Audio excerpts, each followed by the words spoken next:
বসিরহাটের police সুপারকে notice পাঠালো কেন্দ্রীয় তদন্তকারী সংস্থা central bureau of investigation CBI.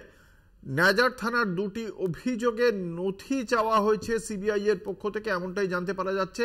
নাজার থানায় যে অভিযোগগুলি জমা হয়েছিল সন্দেশখালীর ঘটনার প্রেক্ষিতে, তার প্রেক্ষিতেই নথি চাওয়া হয়েছে সিবিআই এর পক্ষ থেকে, এমনটাই জানতে পারা যাচ্ছে। উত্তর 24 পরগনার বসিরহাটের পুলিশ সুপারকে এই মর্মেই নোটিশ পাঠানো হয়েছে সেন্ট্রাল ব্যুরো অফ ইনভেস্টিগেশনের পক্ষ থেকে।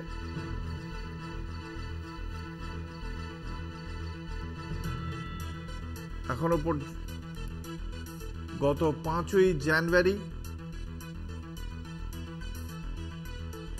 উত্তর 24 পরগনার বসিরহাটের সন্দেশখালীতে আকঞ্জিপাড়ায় শেখ শাহজাহানের বাড়িতে তল্লাশি অভিযান চালায় এনফোর্সমেন্ট ডিরেক্টরেট। সেই সময় তারা প্রহৃত হয়।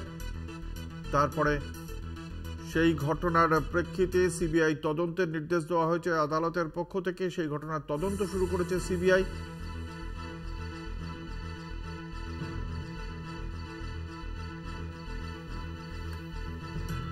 অন্যদিকে বসিরহাট সন্দেশখালী তারপরে ফেব্রুয়ারি মাসে আপনারা সকলেই জানেন 7 তারিখ থেকে উত্তপ্ত হয়ে উঠেছিল।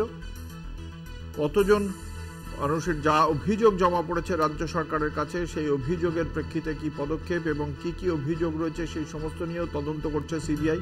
আজকে তার প্রেক্ষিতেই বসিরহাটের পুলিশ সুপারের কাছে, বসিরহাট পুলিশ জেলার পুলিশ সুপারের কাছে নথি চেয়ে পাঠানো হলো সিবিআই এর পক্ষ থেকে।